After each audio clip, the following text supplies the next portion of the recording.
Hello friends, आप सभी का स्वागत है ज्ञानम के डिजिटल प्लेटफॉर्म के ऊपर। तो आज हम एक और नई डिस्कशन लेके आए हैं आप सब लोगों के लिए। पेपर वन पेपर टू जो था, सीटेट की बात कर रहे हैं हम। जो पेपर वन और पेपर टू उसके अंदर उसके सीडीपी के सेक्शंस को हमने डिस्कस कर लिया था, लेकिन आज हम शुरू कर रहे हैं उसी पेपर में से जो ईवीएस का पार्ट था। और कमिंग वीक्स के अंदर इंग्लिश की, एसएसटी की और मैथ की डिस्कशन भी इसी तरीके से होगी। जो फैकल्टी मेंबर्स हमारे पेज पर आपको सब नज़र आ रहे हैं, तो वो सारे उस डिस्कशंस को देखेंगे। ये दोनों पार्ट्स को हम चेक कर रहे हैं। और जो भी नए यूज़र्स हमारे साथ जुड़े हैं वो इस बात को यहाँ पर इस तरीके से समझें कि आपको यहाँ पर क्वेश्चंस का लेवल पता चलेगा कौन कौन सा लेवल है। जैसे इसमें कुछ डायरेक्शन सेंस का भी इस्तेमाल किया गया है। जो डायरेक्शन सेंस के क्वेश्चंस होते हैं, कौन सी डायरेक्शन कहाँ पर है, उसी के साथ यहाँ पर जो टीचिंग एप्टीट्यूड है, इस पेपर के इंपॉर्टेंट पॉइंट्स आपको बता रहा हूँ मैं कि इस पेपर में 30 क्वेश्चन किस किस पॉइंट्स व्यू से आए हुए हैं। टीचिंग एप्टीट्यूड को भी ऐड करके एनवायरनमेंट से क्वेश्चन पूछे गए हैं।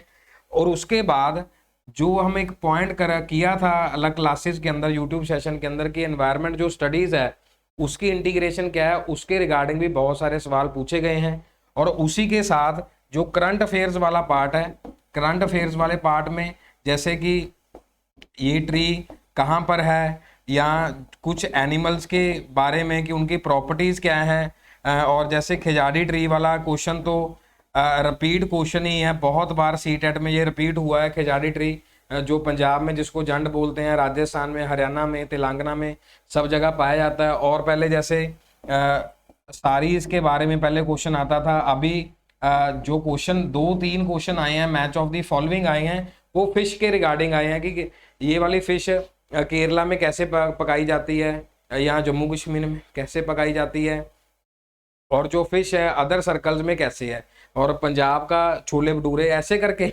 डाइट्स के ऊपर भी क्वेश्चन से आपको आज यहाँ से लेवल पता चल जाएगा।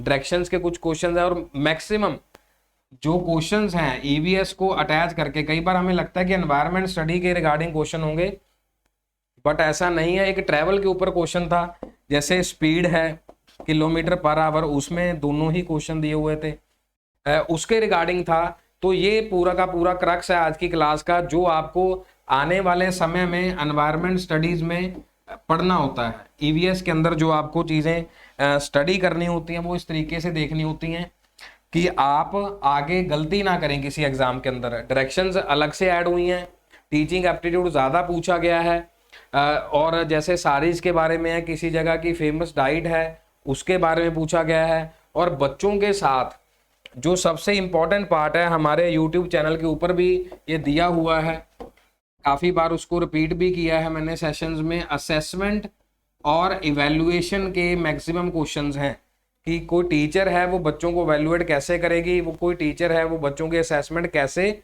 निकालेगी अपने मेथड में से। और फिशेज के रिगार्डिंग हमारी बात होगी, ट्रीज के रिगार्डिंग, एनिमल्स की लाइफ क्या है, कौन सा एनिमल कैसे सो रहा है, उसके अडल्ट्स क्या हैं। तो ये सारी प्रॉपर्टीज़ के बारे में हम आज चर्चा करेंगे। तो जो भी आपके रनिंग नोट्स हैं उसमें आपने हर एक एग्ज़ाम से पहले ये चीज़ें नोट करनी है कि क्या क्या एग्ज़ाम में पूछा जाता है, और इनमें से कौन सा ऐसा पॉइंट है जो मेरा वीक पॉइंट है, ये आपने देखना है, और उसमें कौन सा पॉइंट क्या है स्ट्रॉन्ग पॉइंट है, और इसको हमने इम्प्रूव करना है बाय सॉल्विंग दी क्वेश्चंस। और आज भी हम क्या करेंगे, 30 क्वेश्चंस को सॉल्व करेंगे। तो चलिए शुरू करते हैं। आप सबको रूल्स तो मालूम ही हैं। रूल्स जो बच्चे नए जुड़े हैं उनके लिए रूल फिर मैं रिपीट कर दे रहा हूं कि आपने अपनी कॉपी के ऊपर 1 से लेके 30 तक एक लाइन बना लेनी है, उसके ऊपर नंबरिंग डालिए। जो जो क्वेश्चन आपके स्क्रीन के सामने आ रहा है उसको देख के आप टिक करते जाइए। जो जो आंसर यहाँ पर क्लिक होगा उसको आप यस या नो में अपनी शीट बना लेना, और उसमें मार्क्स को जरूर आप अपलोड करना कि आज मेरे ईवीएस में मैंने कितना स्कोर किया है। और जनरली 2 सेशंस ऐसे होते हैं, सेक्शंस होते हैं, ईवीएस और पेडागोजी। इसके जो मार्क्स होते हैं फ्लोटिंग मार्क्स होते हैं, जो वैसे ही रहेगा। अब मान लीजिए हाथी का छोटा बच्चा है, पता है उसका जो वेट है 2 क्विंटल है, एग्जाम्पल है। अब पता है कि जम्मू कश्मीर के अंदर फिश ऐसे बनाई जाती है, तो वो बस बनाई जाती है, उसको चेंज नहीं किया जा सकता। खिजड़ी ट्री की प्रॉपर्टी है, अब मडी ट्रीज की मडी प्लेस की, ट्रीज की, उस जगह की प्रॉपर्टी है। राजस्थान का एक क्वेश्चन इसमें हम डिस्कस करेंगे कि कहाँ पर कैसे घर बनाए जाते हैं, रेगिस्तान में किस तरह की वो प्रॉपर्टी फिक्स्ड है। तो उस फिक्स्ड क्वेश्चंस को आप इजिली स्कोर कर सकते हैं। अगर वहां पर भी हम स्कोर नहीं कर पाए तो हमारे लिए प्रॉब्लम है, हम आगे अपने आप को बेहतर नहीं बना पाएंगे। तो आपकी बेहतरी के लिए शुरू करना चाहेंगे आज का सेशन। तो जो फर्स्ट क्वेश्चन है देखिए, और जो ये फर्स्ट क्वेश्चन है आज इसमें त्रिवेंद्रम गांधीधाम के बारे में पूछा गया है, लेकिन जितनी बार भी ये क्वेश्चन आया है ये दोनों प्लेसेस चेंज हो जाती हैं, आवर चेंज हो जाते हैं, और जो हमें किलोमीटर्स दिया है वो चेंज हो जाते हैं। लेकिन यहां पर एक ट्विस्ट है क्वेश्चन में, इसमें स्पीड मीटर पर सेकंड में पूछी है। अब सिंपल फॉर्मूला है 2268, आप कहोगे सर ये मैथ का है, मैथ तो चलो आएगा ही आएगा फिर उसमें, और 42 आवर्स। अगर इसको देखेंगे तो हमारे पास एक कट करके कितना आएगा, 54 आएगा। अब कई बच्चे जल्दबाजी में 54 लगाएंगे जबकि रॉन्ग आंसर है वो, लेकिन हमें मीटर पर सेकंड में पूछा है, किलोमीटर में आई है हमारे पास। इसको हम 5/18 से मल्टीप्लाई करेंगे तो 18 3 जा 54, 5 3 जा 15। तो जो डी आंसर है वो हमारा करेक्ट आंसर है, 54 करेक्ट आंसर नहीं है। मैं हमेशा ही आपको समझाता हूं स्टूडेंट्स कि एग्जाम के अंदर दो क्वेश्चन ऐसे, दो ऑप्शन हमेशा डालते हैं एग्जामिनर कि एक जो आपकी तरफ से सही होता है, एक जो उनकी तरफ से सही होता है। लेकिन हमें किनसे पे क्लिक करना है, मोस्टली जो उनकी तरफ से। वो आएगा कहाँ से, ज्यादा से ज्यादा एमसीक्यू प्रैक्टिस करके आएगा, अदरवाइज थ्योरी तो हम पता नहीं कितने वर्षों से उसको पढ़ रहे हैं, प्रैक्टिस करके ही सारी चीजें सॉल्व होंगी। यहां तक क्लियर है सभी बच्चों को? जितने बच्चों का आंसर आ गया है वो प्लीज चैट बॉक्स में रिप्लाई कर दें। कोई डाउट है तो उसमें भी आप बता सकते हैं। चलिए जी, इसका जो आंसर है वो है 15 राइट आंसर है, और ये इंपॉर्टेंट है क्वेश्चन और रिपीटेड क्वेश्चन है, इंपॉर्टेंट भी है और रिपीटेड भी है, प्लेस से चेंज हो जाएंगे ये। नेक्स्ट क्वेश्चन,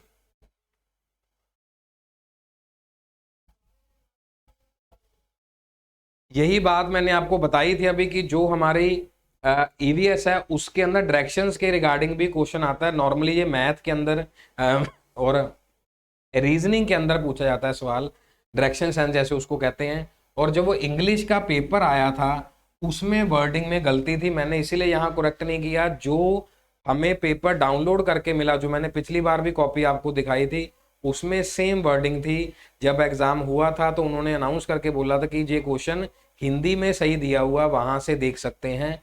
यहाँ पर जो हमारे पास दिया था, जो डिस्टेंस था कि जब वो ओ से बी जा रहा है, क्वेश्चन पढ़िए, एक पर्सन है वो ए पॉइंट पे खड़ा है और बी पे पहुंचना चाहता है, लेकिन उससे पहले वो ओ पॉइंट पे चला जाता है, O which is north of A, east west north south, ठीक है जी। तो उसमें एक minute,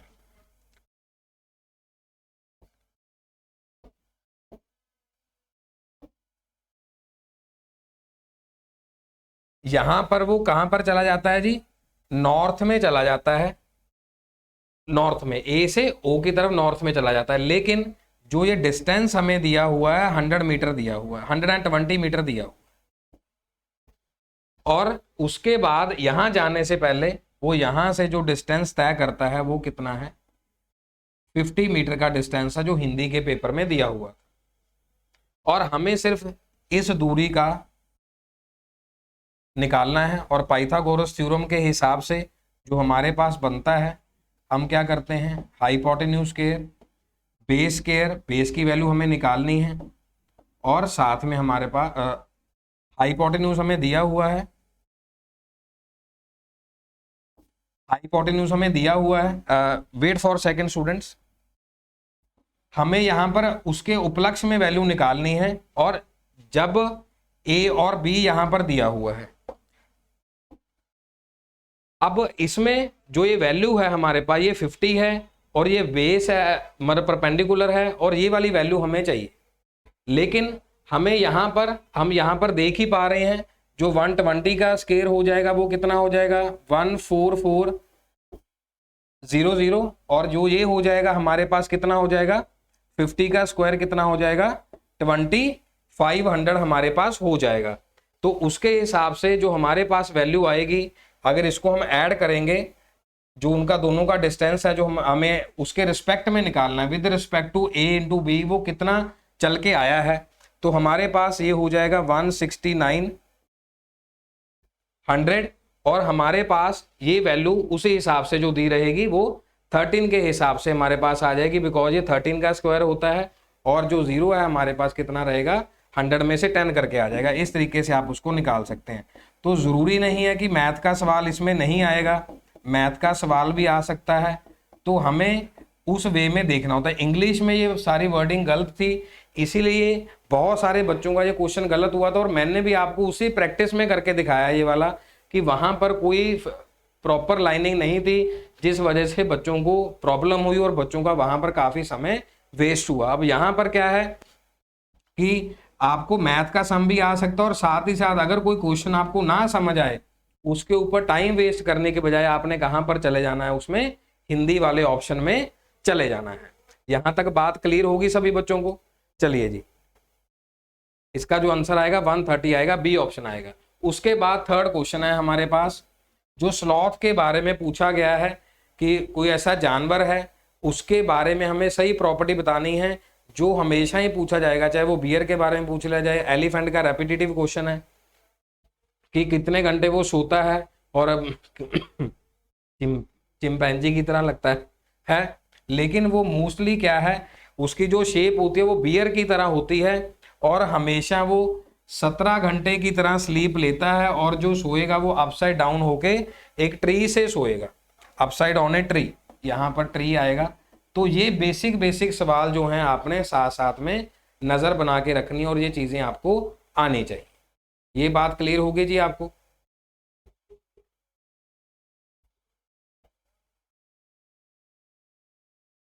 Then, when you pour milk from a piece of cloth, जब किसी को चीज को छानेंगे क्लोथ के साथ और क्रीम निकालेंगे, उस सेपरेशन को क्या बोला जाएगा? नेचुरली उसको क्या बोला जाएगा जी? फिल्ट्रेशन बोला जाएगा, कि हम उसको फिल्टर कर रहे हैं। सीविंग क्या होती है? छलनी होती है, इसको हम चाय के लिए यूज करते हैं। ये फिल्ट्रेशन क्लॉथ वाला प्रोसेस है। जब घी भी भूनते हैं तब छोटा कपड़ा लिया जाता है, और उसमें से जो घी के छोटे छोटे पार्टिकल्स होते हैं उसी तरीके से उनको अलग कर लिया जाता है। सेडिमेंटेशन से आपने याद रखना है, जैसे हम सैंड के लिए यूज करते हैं कि कोई गंदला पानी होता है, उसको काफी समय तक अब यहाँ पे रख देते हैं, सैंड नीचे बैठ जाती है, दैट इज सेडिमेंटेशन। डीकेंटेशन इसका ऑपोजिट है, जो ऊपर हमारे पास वाटर बच गया है वो हम निकाल लेंगे, उसको डीकेंटेशन बोलते हैं, कि ऊपर वाला निकाल लिया। And sedimentation is the sand. ये चारों के चारों पता होने चाहिए। अब आप खुद देखिए, ये प्रोसेस तो हमने साइंस के 5th चैप्टर में 5th क्लास में उसमें पढ़े थे। वो साइंस का पार्ट ले लो चाहे एनवायरनमेंट का ले लो, बेसिक चीजें आपको वहां पर रहेंगी, इसलिए साथ साथ एक्सप्लेनेशन चल रही है। हाँ जी, 5th क्वेश्चन, ये भी पहले क्वेश्चन की तरह मोस्ट इंपॉर्टेंट है, और रिपीट क्वेश्चन होता है। रिपीट कैसे? यहाँ पर गोलकोंडा फोर्ट की जगह पे अलग अलग चीजों को चेंज कर दिया गया, और प्लेस को चेंज किया गया, और मीटर्स को चेंज किया गया। यहाँ पर दिया हुआ कि 110 मीटर जगह है, लेकिन वहां पर डिस्टेंस की वैल्यू दी हुई है कि जो 1 सेंटीमीटर है वो यहाँ पर 110 मीटर के बराबर है, लेकिन जो जमाली दरवाजा है वो फतेह दरवाजा से इतना दूर है, तो उसका डिस्टेंस हमें किलोमीटर के अंदर निकालना है। तो डेफिनेटली हम क्या करेंगे, 110 को इससे मल्टीप्लाई कर देंगे, पॉइंट वाला 0 कैंसिल हो गया, तो इसको आप 11 को मल्टीप्लाई कर दो 100 + 7, इससे शॉर्टकट हो जाएगा 1100 + 77 1177 हो जाएगा, लेकिन हमें किलोमीटर में चाहिए। अब देखिए वही गलती यहाँ पर करवाने की कोशिश वो कर रहे हैं कि हो सकता है अगर पॉइंट से उसको आप सेम मैच कर दें कि नहीं सर वो मीटर्स में है, लेकिन जो हमारे पास आंसर आएगा वो बी ऑप्शन आएगा, क्योंकि हमें किलोमीटर्स में चाहिए डिस्टेंस। तो ये हमारा था 5वां क्वेश्चन। यहां तक एक्सप्लेनेशन क्लियर है स्टूडेंट्स? अगर आपका जिसका भी आंसर सही है वो प्लीज उसी में टाइप कर दीजिए, जो गलत है आप उसको अपनी कॉपी पे रेक्टिफाई कर लीजिए। इसी तरीके से सारी चीजें आपको साथ साथ करनी होती हैं। अगर हम जो चीजें नहीं करते, ये वाली चीजें जैसे मोस्ट इंपॉर्टेंट और रेपिटेटिव, ये कोई नहीं बताएगा आपको कि बार बार ये रिपीट हुआ है। और जो आज का पेपर है, मैंने पहले आपको बताया, जो ये है 1 जनवरी 2023 का एनवायरमेंट सेक्शन है। सीडीबी वाला पार्ट हम डिस्कस कर चुके हैं, सीडीबी वाले दोनों पार्ट हम डिस्कस कर चुके हैं, हमारे इसी प्लेलिस्ट में अवेलेबल हैं। लेकिन आप इसकी प्रैक्टिस उसी पॉइंट ऑफ व्यू करिए कौन सा पॉइंट रिपीट हुआ है। चलिए जी आगे बढ़ते हैं, क्योंकि 30 क्वेश्चंस को निपटाना है। अब ये मैपिंग स्ट्रक्चर पे आ गया एसएसटी को, क्योंकि हम कहते हैं एनवायरमेंट स्टडीज में साइंस भी है, सोशल साइंस भी है और फिजिकल एजुकेशन भी, आर्ट्स भी, सारी चीज़ों को इंटीग्रेट किया जाता है। ऐसा हमने इंटीग्रेशन ऑफ ईवीएस वाले चैप्टर में भी किया था। अब हमसे पूछा गया कौन सी स्टेट बे ऑफ बंगाल के दूसरी साइड पे है। अब आंध्र प्रदेश है, महाराष्ट्र तो इधर वाला अरेबियन सी के पास आ गया, उड़ीसा, केरला नीचे आ गया, लेकिन बे ऑफ बंगाल वाली साइड पूछा गया है। तो हमारे पास जो ऑप्शन बनता है वो कौन सा बनता है, उड़ीसा, आंध्र प्रदेश और तमिलनाडु। बिल्कुल इजी क्वेश्चन। और इसी के साथ आपने एक और ऐड कर लेना है, वेस्ट बंगाल को ऐड कर लेना है, ये भी उसी के साथ है, बे ऑफ बंगाल के साथ है, और पुडुचेरी भी। कभी आप ये समझें कि सर नेक्स्ट टाइम ऑप्शन यही वाली आएंगी, तो जो ये 5 हैं, जो 5 बड़े बड़े स्टेट्स हैं, ये बे ऑफ बंगाल के साथ लगते हैं, अरेबियन सी लेफ्ट पे है और नीचे इंडियन ओशन है। ये तीनों मैप की जो पोजीशनिंग है आपको अच्छे से आनी चाहिए। इस तरीके की बात हम कर रहे हैं, ठीक है जी। Bay of Bengal, Arabian sea, Indian ocean, तो आपको राइट साइड वाले, लेफ्ट वाले और नीचे वाले पता होने चाहिए। Clear to all. चलिए अब इसी मैप के हिसाब से आपने कॉपी पे लिख लेना, मैप के हिसाब से 3-4 क्वेश्चन आए हो सिर्फ मैपिंग स्किल के हिसाब से, कि आपको इंडिया का मैप याद है, आपको नॉर्थ, ईस्ट, वेस्ट, ये सारी चीजें पता है, नहीं पता है। केरला, ठीक है जी। चलो आगे चलते हैं। अगर वो कह रहे हैं कि आप मध्य प्रदेश के अंदर है, मैप के हिसाब से मध्य प्रदेश में हैं आप, with respect to the state the direction of country thickest forest, की अगर आप मध्य प्रदेश में मान लो सेंटर से थोड़ा सा राइट में है, तो आपकी राइट वाली साइड या लेफ्ट वाली साइड, नॉर्थ वाली साइड कह रहे हैं, साउथ वाली साइड कह रहे हैं, नॉर्थ ईस्ट कह रहे हैं, नॉर्थ वेस्ट कह रहे हैं या साउथ वेस्ट कह रहे हैं, उसकी डायरेक्शन को पूछा गया कि कहां पर सबसे ज्यादा थिकेस्ट फॉरेस्ट है, घने जंगल। तो हमें पता ही है जो नॉर्थ ईस्ट डायरेक्शन हैं, सिक्किम है कंट्री, जो नॉर्थ ईस्ट साइड जितने भी है हमारे पास स्टेट्स हैं, वहां पर बहुत ज्यादा घने जंगल है। तो ये भी आपने अपने रनिंग ऑप्शन में लिख लिया है। 2 क्वेश्चन हमारे मैपिंग स्किल्स पे पूछे गए हैं। और ये देख सकते हैं आप, हाइट ऑफ माउंट एवरेस्ट को पूछा गया है, दैट इज 8850। एक बार पेपर में ये पूछा गया है 8848 करके पूछा गया, ये ऑप्शन पे आपने क्लिक करना है। अप्रोक्सीमेटली जो फीट्स में जो आंसर रहेगा वो भी बता सकते हैं। और एक बार जो प्रॉपर आइडिया दिया गया वो ये दिया गया, और इस बार पेपर में 2023 में ये वाला ऑप्शन आया था, इंटरनेट के ऊपर ये दिया हुआ 8849 मीटर्स। क्लियर है ये वाली बात आप सभी को? चलिए बिल्कुल इजी क्वेश्चन। शूटिंग स्टार को क्या बोलेंगे पता ही है, जैसे शूट हो रहा है अर्थ के एटमॉस्फेयर में आता है, उसको आग लग जाती है, उसको हम क्या बोलते हैं, मेटेओर बोलते हैं। 9th क्वेश्चन, 9th और 10th might be. Consider the following statement of the खजारी ट्री, और ये मोस्ट रेपिटेटिव क्वेश्चन है, MR भी लिख सकते हैं, most repeated questions of the CTET. इसकी प्रॉपर्टीज बतानी है। मैंने आपको क्लास की स्टार्टिंग में भी बताया था कि राजस्थान का ये पेड़ है, और पंजाब में भी पाया जाता है, हरियाणा में भी पाया जाता है, यूपी में भी है। सब पेड़ों की अलग अलग प्रजातियों के हिसाब से उसको खिजाड़ी, वहाँ के जो जगह है उसके हिसाब से उसका नाम दिया गया है। डेजर्ट एरिया में पाया जाएगा या बिना पानी के चल सकता है, और क्या ट्री अपने ट्रंक्स में पानी को स्टोर करता है, क्या इसकी मेडिसिन बना सकते हैं, या इसके पत्ते कम होते हैं। तो हमारे पास जो इसका करेक्ट आंसर है वो है A, B and D। Desert area में पाया जाएगा, जैसे पंजाब में मैंने आपको बताया कि जंड बोलते हैं इसको, और कई जगह पर इसकी पूजा भी की जाती है पेड़ की। This tree can grow without much water, इसीलिए डेजर्ट एरिया में ये मोस्टली पाया जाता है। The bark of this tree, और इस जो तना है उसको मेडिसिन के लिए बनाया जाता है, क्योंकि कीड़े इसके लकड़ी को खराब नहीं कर सकते। बाकी जो स्टेटमेंट्स हैं वो क्या हैं, रॉन्ग है। जो एक्स्ट्रा इन्फॉर्मेशन है आपको मैंने बताई है स्टेट्स के अलावा और खिजाड़ी के बारे में, तो इसकी इन्फॉर्मेशन वहाँ पर एग्जाम में अलग अलग ऑप्शन में पूछी जा सकती है। इस बार 5 पूछी गई हैं, उससे पहले 4 पूछी गई थी, उससे पहले 3 पूछी गई थी, अलग अलग वे के अंदर। तो अभी जो नया ट्रेंड आया है उसमें ज़्यादा से ज़्यादा क्या पूछा जाता है, 5 ऑप्शंस में से पूछा जाता है, सो दैट कि आप ज़्यादा कंफ्यूज हों, वो ज़्यादा आपको कैपेबल बनाना चाहते हैं उस। हाँ जी, ये जो हमने बात करी थी घरों के बारे में, क्योंकि जो टॉपिक्स होते हैं मेनली हमें जो सिलेबस में दिया होता है वो क्या दिया होता है जी, फैमिली फ्रेंड्स, प्लेसेस के बारे में, होम के बारे में कि कैसे कैसे घर बनाए जाते हैं अलग अलग स्टेट्स में, उसके रिगार्डिंग क्वेश्चन है।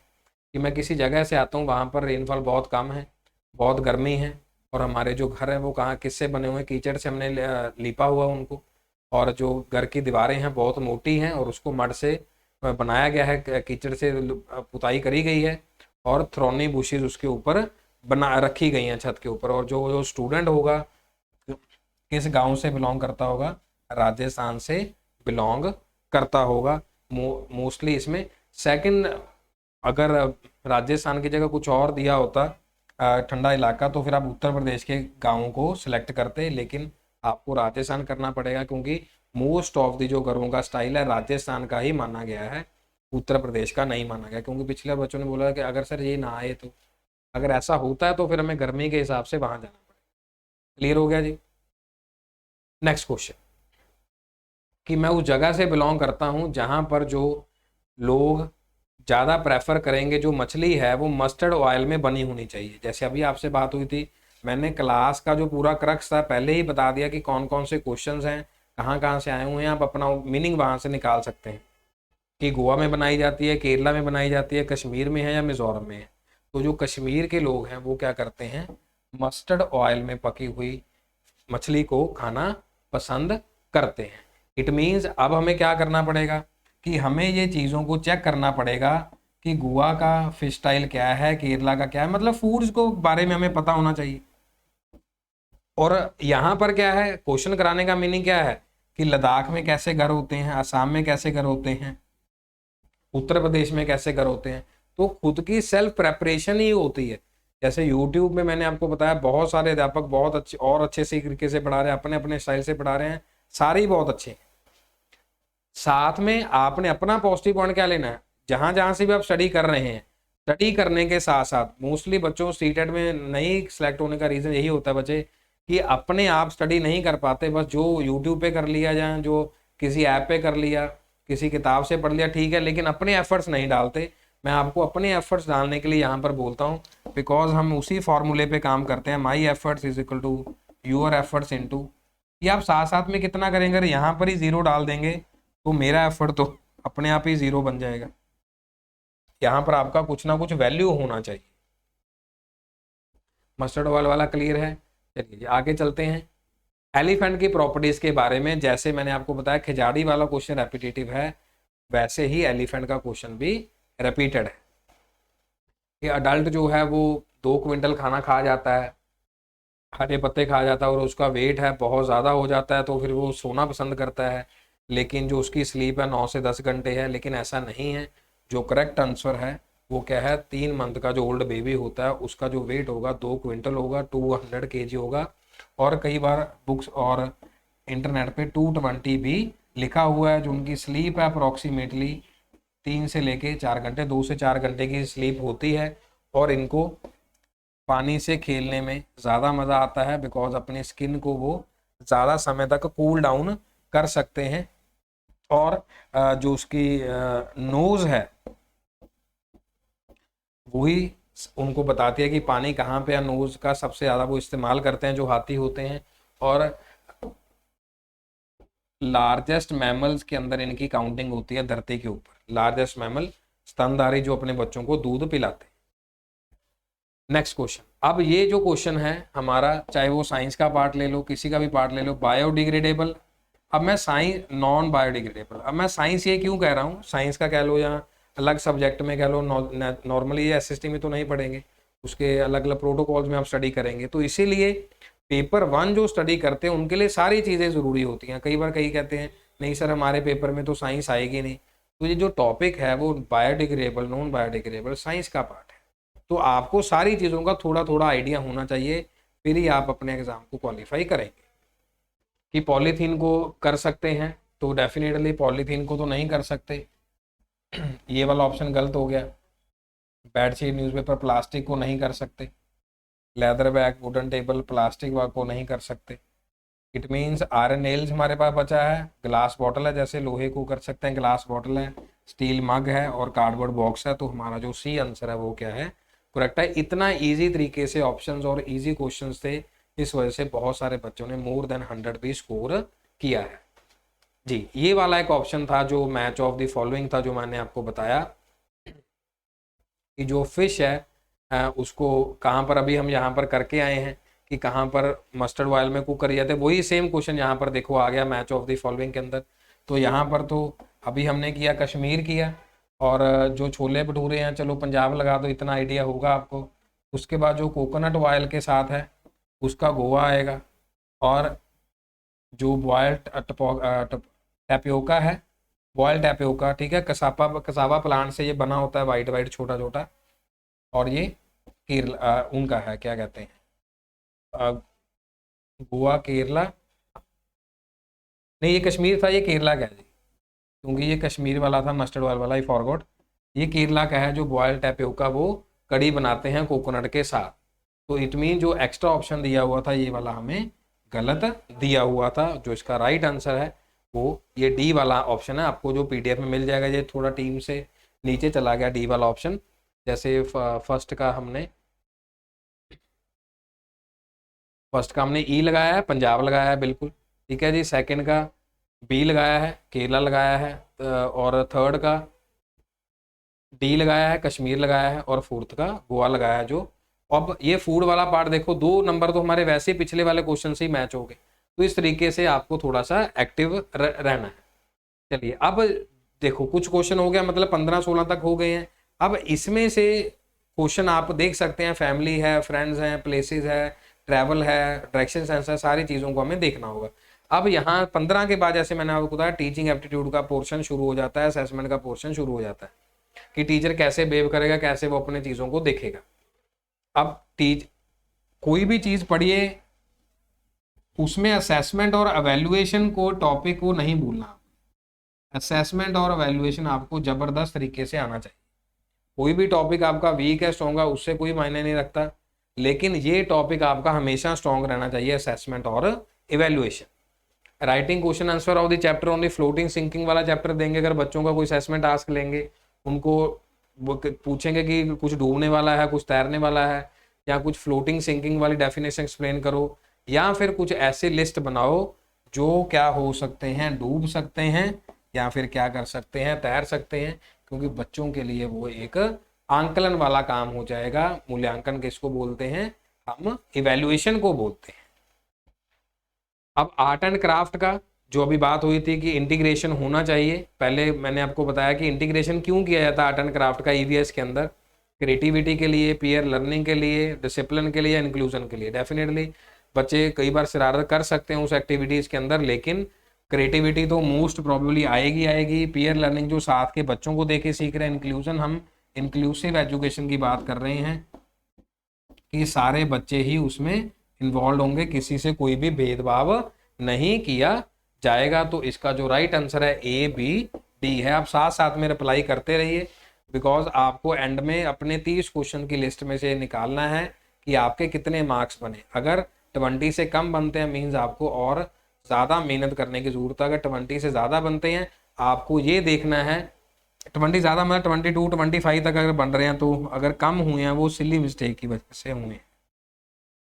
क्योंकि अगर इसमें से आपने 22 स्कोर कर लिए हैं पेपर में से, इट मीन्स बाकी भी आप कर सकते थे, आपको आता था, लेकिन सिली मिस्टेक की वजह से आपने कुछ ऑप्शंस को गलत किया। आप अपने आप को लकी मानिए कि एक ऐसा पेपर है जिसमें नेगेटिव मार्किंग नहीं होती। दुनिया के जितने भी पेपर हैं उसमें नेगेटिव मार्किंग होती है। शेल्टर के बारे में बात आ गई कि ऐसा जो शेल्टर का थीम है वो कक्षा चौथी के लिए क्या कह रहा है, लेकिन हम क्या कौन सी स्ट्रेटजी अपनाएंगे जिसमें से हम कहेंगे कि इंक्वायरी आएगी टीचिंग के अंदर।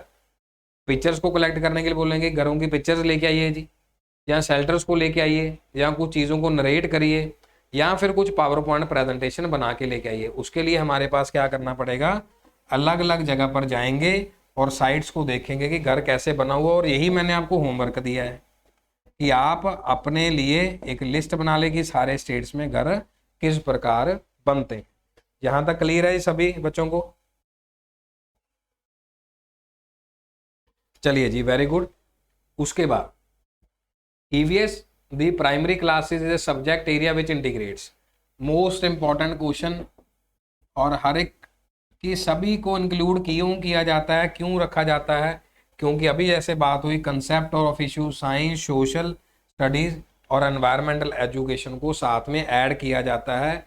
ये बात पेपर में भी पूछी गई और ये बात मैंने आपको भी समझाई है कि आप कभी अपने आप को ये मत सोचिए कि पेपर 1 ही करना है या पेपर 2 ही करना है, लेकिन आपको एनवायरमेंट के लिए सारी चीज़ें पता होनी चाहिए, साइंस भी सोशल साइंस भी। अब देखो यहाँ पर मीटियोर वाला क्वेश्चन आ गया और साइंस वाला हमें बायोडिग्रेडेबल वाला ज़्यादा आया है, और हमें बायोडिग्रेडेबल वाला आ गया, और साथ ही साथ साइंस के डिकेंटेशन वाला, फिल्ट्रेशन वाला प्रोसेस आ गया।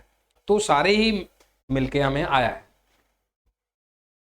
विच of the following is an objective of EVS at the primary level, कि एनवायरमेंट जो स्टडीज है वो प्राइमरी लेवल पर क्यों पढ़ाया जाता है। अब आपने इसका आंसर देना है। मैंने मोस्ट ऑफ द क्वेश्चन में आपकी हेल्प करी है, मैं देखना चाहता हूं कि आप इसमें क्या आंसर देते हैं। जल्दी से जल्दी रिप्लाई करिए, और भी बच्चे रिप्लाई कर रहे हैं इसमें साथ साथ में। कुछ बच्चों का फोन पे रिप्लाई आ रहा है।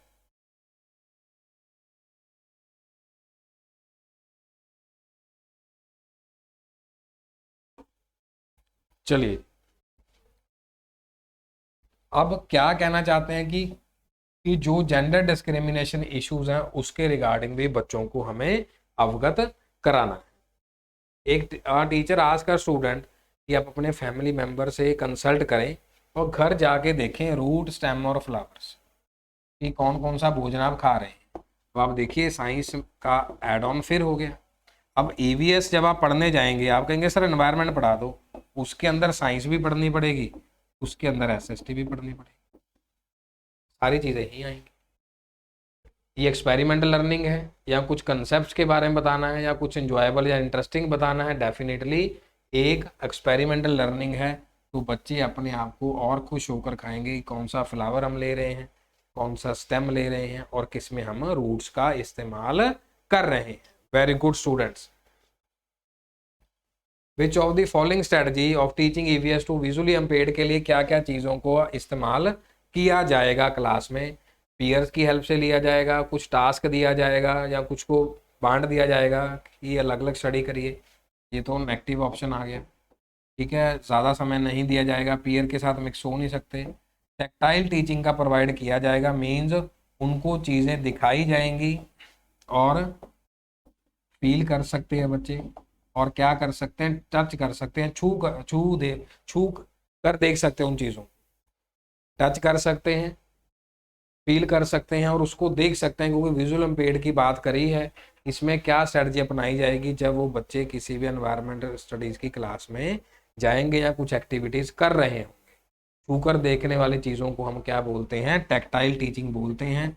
ये एक बहुत इंपॉर्टेंट वर्ड है, इसको आप अपने रनिंग नोट्स में ऐड कर लीजिए।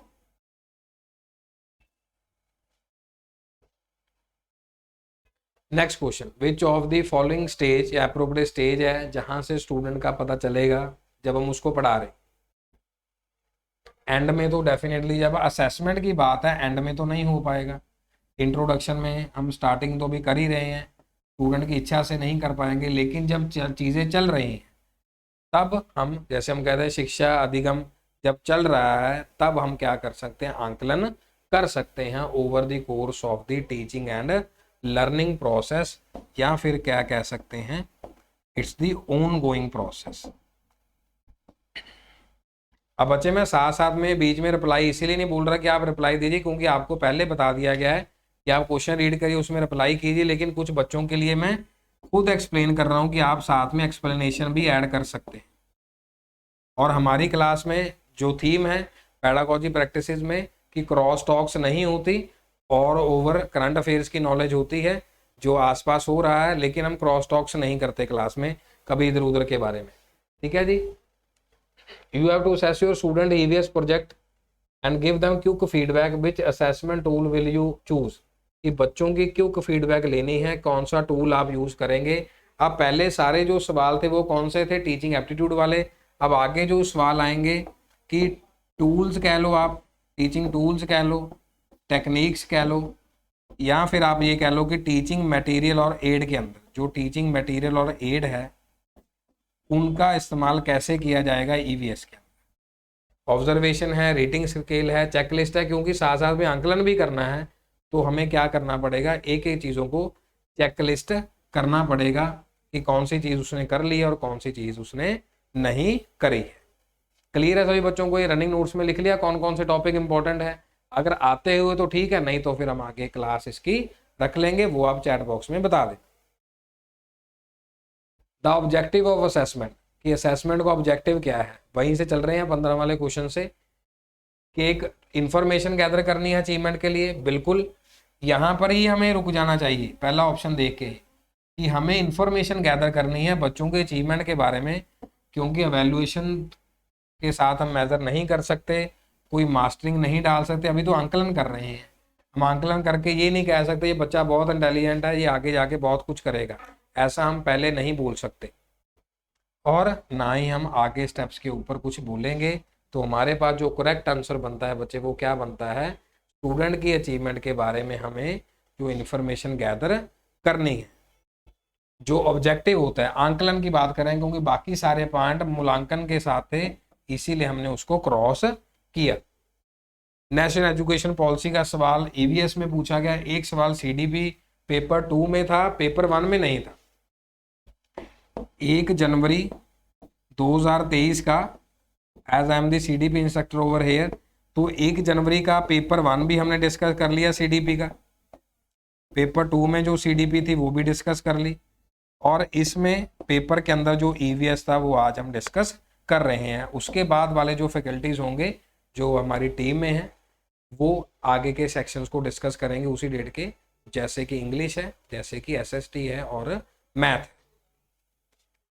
अब जो स्टेजेस हैं, नई एजुकेशन पॉलिसी क्या कह रही है कि प्रेपरेटरी स्टेज होनी चाहिए, मिडिल स्टेज होनी चाहिए या फाउंडेशन स्टेज होनी चाहिए 1 to 5। तो हमारे पास जो इसका आंसर बनता है वो फाउंडेशन तो बनेगा ही बनेगा और प्रेपरेटरी बनेगा। और जैसे बड़े इंस्टीट्यूट्स हैं, एलन हैं, उन्होंने भी अपने बैचेस को फाउंडेशन बैच रखा हुआ है जो 5वीं से चल रहे हैं, या उसको प्री फाउंडेशन बोल देते हैं अपने लहजे में। लेकिन न्यू एजुकेशन पॉलिसी में छोटे बच्चों को 5वीं कक्षा तक फाउंडेशन की एक नींव बना रहे हैं, उनको आगे के लिए प्रिपेयर कर रहे हैं। ये यहाँ पर नहीं आएगा बिकॉज ये मिडिल स्टेज इसके बारे में बात कर रहे हैं। मिडिल स्टेज है और ये हमारा फाउंडेशन स्टेज है। फाउंडेशन कह लो या कुछ तैयारी कह लो, दोनों ही चीज़ें एक बेसमेंट बनाने के लिए प्रेपरेशन तो करनी ही पड़ेगी अध्यापक को। जैसे कि हमने पहले भी डिस्कस किया था, जितनी भी क्लासेस लगी हैं 30 में से 1 या 2 क्वेश्चन ऐसे रहते हैं जो कभी कभार आपको नॉट के बारे में आएंगे कि जिसमें आप अपने स्किल्स को प्रोसेस नहीं करेंगे। मैपिंग तो किसने दिया था, टॉनी बुजैन ने दिया था, इसको लिख लो जी। टॉनी बुजैन ने दिया था कि यहाँ से यहाँ जाएंगे, ये नोड को ऐसे करके करेंगे, फिर यहाँ चले जाएंगे ऐसे करके। वेरिएबल्स कि कौन सा इंडिपेंडेंट वेरिएबल है, कौन सा डिपेंडेंट वेरिएबल है, और ये वाली चीज़ें आपके सामने देखिए। ईवीएस का क्वेश्चन है, ईवीएस का, और उसके अंदर रिसर्च का वर्ड हाइपोथेसिस वेरिएबल्स घूम रहे हैं। इट मीन्स हमें ये भी तो स्टडी करना पड़ेगा। तो कई कहते हैं सर ये तो सिलेबस में लिखा ही नहीं हुआ। मैं फिर कहता हूँ कि बड़े एग्जाम्स के लिए कुछ सिलेबस नहीं होता, सिर्फ एक सर्टन टॉपिक्स होते हैं जिसका एक हमें ऑरा या एक आइडिया बना के दिया जाता है कि आपको इस तरीके से प्रेपरेशन करनी है। अब हमने क्वेश्चंस देख लिए हैं, उसके हिसाब से टॉपिक चूज करके स्टडी कर लेंगे। देन हमारे पास ये सारी चीजें किसका पार्ट है, प्रोसेसिंग का पार्ट है। लेकिन जब हम रिकॉल करवाते हैं चीज़ों को कि हाँ आप ये बताइए ये बताइए ये बताइए, उसमें कोई स्किल नहीं आती, उसमें तो सिर्फ हम रोट लर्निंग की बात कर रहे हैं। जहाँ पर जैसे यहाँ पर बात कर रहे होते हैं, यहाँ पर सिर्फ मेमोराइजेशन के ऊपर बात करते हैं। ये कोई भी प्रोसेसिंग स्किल्स का पार्ट नहीं है कि दोबारा दोबारा फैक्ट्स एंड फिगर्स को याद करना है। सभी बच्चों का सही आंसर है, बिल्कुल ठीक है। नेक्स्ट, इनमें से कौन सा सब थीम है जो फैमिली और फ्रेंड्स के लिए है? Things we make and do, work and play, food and water and the shelter. Definitely family और फ्रेंड्स के अंदर हम क्या करते हैं, काम भी करते हैं और खेलते भी हैं। बिल्कुल इजी क्वेश्चन था। उसके बाद एक टीचर हैं जो अपने स्टूडेंट्स को कह रहे हैं कि हम क्रिएटिविटी करेंगे, तो कैसे वो क्रिएटिविटी होगी, लेकिन डाइवर्जेंट की बात करी गई है। जैसे कन्वर्जन एंड डाइवर्जेंट 2 वर्ड्स होते हैं, यहाँ पर लिख सकते हैं। डाइवर्जेंट वो होता है जिसका कोई भी एक सिंगल आंसर ना हो, यानी कि सिंगल आंसर नहीं होगा, उसके बहुत सारे आंसर्स होंगे। अब how will you separate salt from salt solution, तो इसके अंदर क्या है कि आपके पास सिर्फ वहीं पर सोल्यूशन एंड हो जाएगा और कुछ आप नहीं कर सकते। Why leaves have green colour, chlorophyll का रिगार्डिंग बता देंगे। हार्वेस्टिंग ओनियन की ओनियन सीड्स में से ही मिलेगा, मिट्टी में से क्या स्टेप्स होंगे। लेकिन जो स्टेप्स हैं दिल्ली के पोल्यूशन के, वो क्या है मेट्रो सिटी में, क्योंकि मोस्ट पॉल्यूटेड कैपिटल आती है, इनका नाम आता है, ढाका का नाम आता है नेपाल में, और नेपाल के का भी नाम आता है, जो उसमें ज़्यादा पोल्यूशन है इन सब चीज़ों का। अभी रैंकिंग आई थी लास्ट ईयर में। तो इसमें क्या होगा, डाइवर्जेंट क्वेश्चन होंगे, अलग अलग तरह की थिंकिंग होगी कि ऐसा कर सकते हैं। जैसे ऑड इवन सिस्टम उन्होंने किया वहाँ कहीं से कॉपी करके कि ऑड इवन सिस्टम हो सकता है, और कुछ नया नहीं हुआ, या कुछ वो 8 आवर्स लगा दिए, प्यूरीफायर्स लगा दिए। अब बड़े बड़े शहरों में जाते हैं, वहाँ तो 25-30 हज़ार के एयर प्योरीफायर लोगों ने घर में, गाड़ियों में, सब जगह रखे हुए हैं। वहाँ पर तो सांस लेने के लिए भी पैसे देने पड़ रहे हैं। तो ये सारी चीज़ें क्या है, डाइवर्जेंट क्वेश्चन का पार्ट है। बाकी सभी में क्या था, सिंगल ऑप्शन थी हमारे पास। टू द डायनेमिक, चलता हुआ। होलिस्टिक मीन्स ओवरऑल है। एक्सपेरिमेंटल या एक्सपीरियंशियल, साथ साथ में दोनों का ही पार्ट है। Experiential. Nature of EVS learning, जो स्टूडेंट देखेंगे उसको कहाँ से आंकलन करेंगे। रेटिंग स्केल है, पेन पेपर टेस्ट है, ओरल टेस्ट है। यहाँ पर हम क्या करेंगे कि ऑथेंटिकेशन बनाएंगे, जहाँ पर स्ट्रेटजीज होंगी, क्योंकि हमने ओवरऑल भी देखना है, साथ में एक्सपीरियंस भी होना चाहिए, और साथ साथ में वो चीज़ें चलनी भी चाहिए। ये तो सिर्फ एक नॉर्मल रूटीन है कि इन्होंने इतना स्कोर कर लिया, इन्होंने इतना स्कोर कर लिया, उसमें कोई भी ऑथेंटिसिटी नहीं होती। हम किसी भी चीज़ों की ऑथेंटिसिटी में नहीं रहना चाहेंगे। सो यहाँ तक हमारे 30 क्वेश्चंस कवर हो चुके हैं स्टूडेंट्स। मैं फिर एक बार आपको रिपीट कर रहा हूँ, पेपर 1 पेपर 2 ये कौन सा था हमारा, 1 जनवरी 2023 का ये पेपर था, जो हमने पेपर 1 में CDP वाला पार्ट डिस्कस कर लिया है, और आज हमने EVS डिस्कस कर लिया है, और पेपर 2 का CDP वाला पार्ट डिस्कस हो गया है। अब जो नेक्स्ट बचा है इन दोनों का, एक तो मैथ बच गया है, और मैथ के साथ मैथ दोनों पेपर का ही है, और इंग्लिश है दोनों एग्जाम्स का, और हमारे पास हिंदी है, और एक साइंस है, साथ में SST भी है। तो ये सारी चीज़ें आपको अलग अलग सेशंस में मिलेंगी। Stay tuned. और जो हमारा YouTube चैनल है टीचिंग ज्ञानम, उसको सब्सक्राइब कर लें, और उसी के साथ सारी नोटिफिकेशन आपको मिल जाएंगी। और जो हमारा टेलीग्राम चैनल है जिसके ऊपर ये सारी PDFs और नोट्स अवेलेबल हैं विद एक्सप्लेनेशन, तो वो क्या है, टीचिंग एग्जाम्स जो है वो हमारा टेलीग्राम चैनल है, जहाँ पर आप जा सकते हैं। और ज्ञानम कॉलेज हमारा इंस्टाग्राम पेज है, जहाँ पर हमारे बच्चों की जो रिसेंट सिलेक्शन हुई हैं उनके फोटोज़ भी आप वहाँ पर देख सकते हैं। अगर कोई डाउट क्वेरी होगा तो इसके रिगार्डिंग CTET का वीडियो भी बना हुआ है, उसको भी आप देख सकते हैं, और कोई क्वेरी होगी तो आप नंबर पे बात कर सकते हैं। With all these word, thank you so very much students, take care and do the positive study.